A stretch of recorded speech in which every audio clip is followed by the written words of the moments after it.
it's Barry. Welcome back to my channel. Today I have some exciting things to show you from the September cloth and paper subscription box, and I also have a lot of hacks on how to repurpose an insert.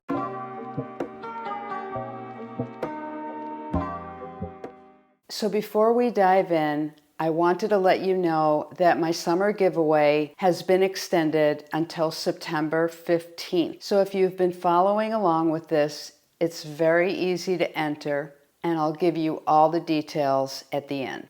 So let's talk about the September subscription box. Well, the first thing is this. As you know, every month we get what they call a different vessel, and the vessel is something to put all of the items in, and it's always something very useful. This one is just unbelievable. So here's how I'm using it.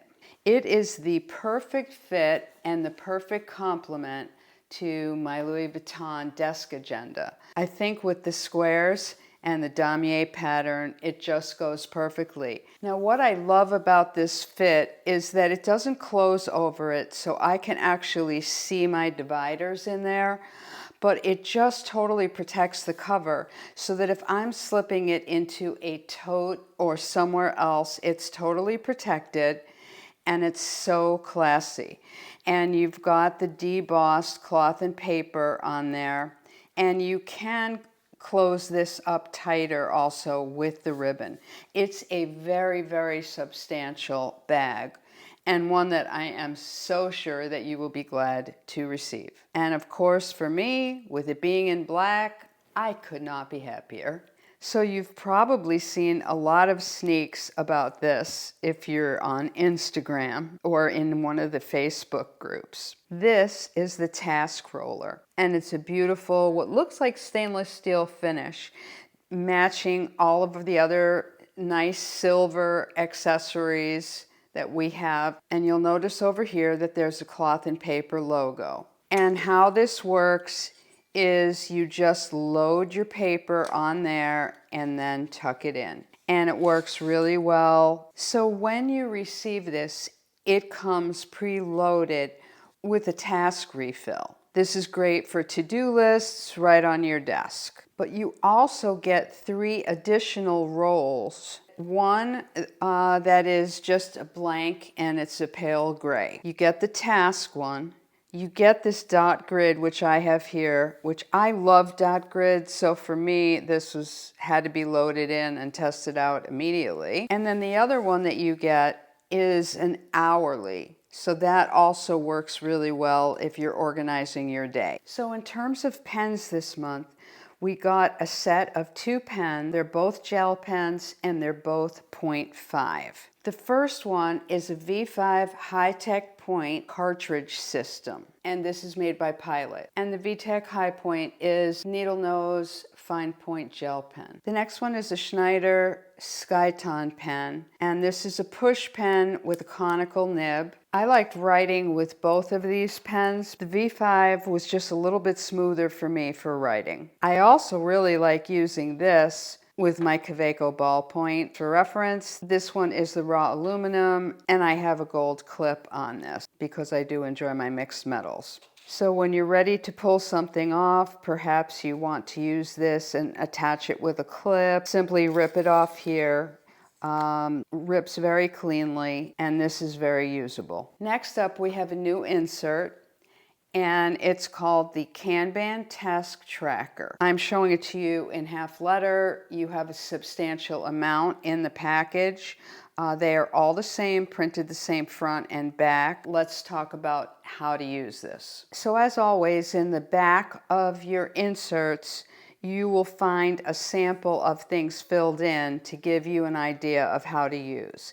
And the Kanban method involves high, medium, and low priorities of things that you need to do. There are 4 columns, and you can label these however you want. For example, the due date, the start date, whether it's completed, and the completion date. Or if it's something that's in progress, you can also label that way.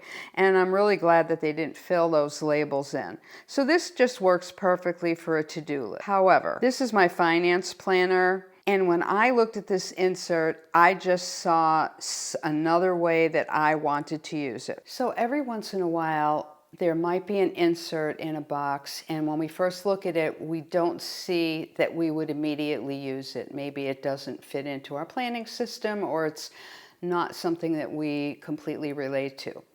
I would really encourage you to hang on to the inserts, because I have found that I had inserts that were from 2 years ago that I didn't think I was going to use, and then all of a sudden I did have a use for them. In addition, if you look at the insert and it looks of interest to you, you may be able to find another way to use it. I have a to-do system and a tracker system that works really perfectly for me, so I wasn't looking to try something new, but I loved the way this insert was laid out. So here's what I decided to do. I'm in my finance planner, and I keep very detailed information in here.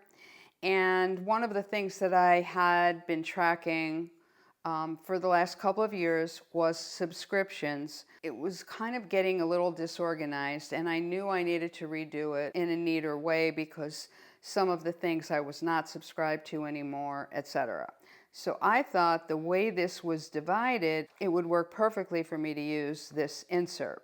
So here's what I did. I had some labels that were pre-made custom labels that were black. So I thought that they would easily cover these headers. And I divided my subscriptions into different things. The first one, I have miscellaneous, streaming and audio, technology, things related to my YouTube channel, work-related things, other, miscellaneous, whatever, and then some personal things. If you don't have a label like this, I have some other alternatives for you when customizing an insert, but let me first run through what I decided to do to set this up. So I have my subscriptions set up by which ones are monthly and which ones are annual. And if they are annual, I have the renewal date. Why this is so important is if I look at this every once in a while and I say, gee, I'm really not using that much, I know when the renewal date is, as opposed to thinking I'm not using it that much 1 week after I've just paid for another year of it. And it really helps with your budgeting that way. So I just use a dot marker to mark which column they're in, and then I fill in the date. I put my own titles in there. And then I also check off whether it's something that is used in my business so that I know that when I'm doing my taxes. So let's say you don't have some headers like I happen to have here. What are some other ways you could change what's on this page?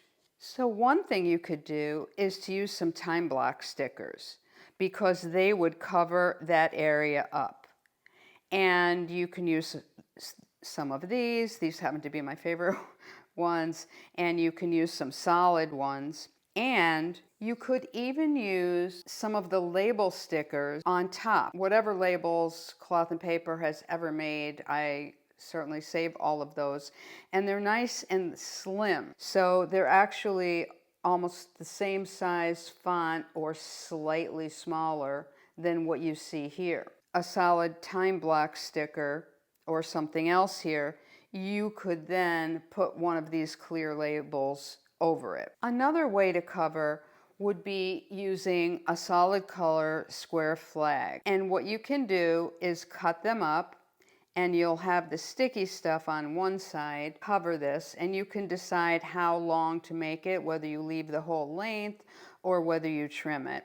If you leave the whole length and you're concerned about the end of it staying on, you could just use some adhesive like my favorite Nerino Plus. And Odette, if you're watching, hopefully this Nerino Plus is in the right color palette. What works perfectly are the page pins. If you don't have these, they are so helpful. So I'm showing you here with a lighter color, but if you use the black, it will cover it up completely. So what you could do is use some correction tape, and so the word is whited out, then put the page pin on top, and then use a uni pin pen or a label sticker, which is the perfect size. Just a reminder that you're going to want to use a uni pin pen if you write on these directly.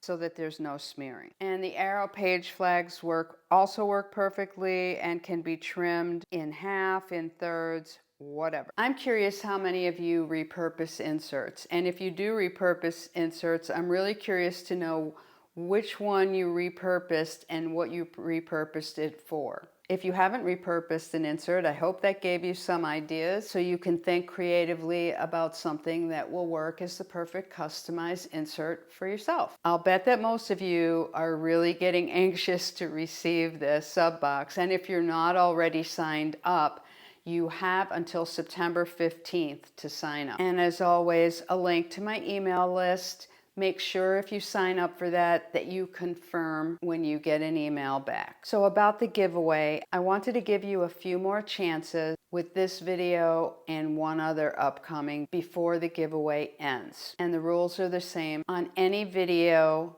for July, August, and now until September 15th, you can enter once. And you enter by being sure to like the video, be sure you're subscribed to my videos, and leave a comment below. And also make sure that you're subscribed to my email list. One lucky winner will receive a number of cloth and paper items, and the package is worth more than $100. So good luck.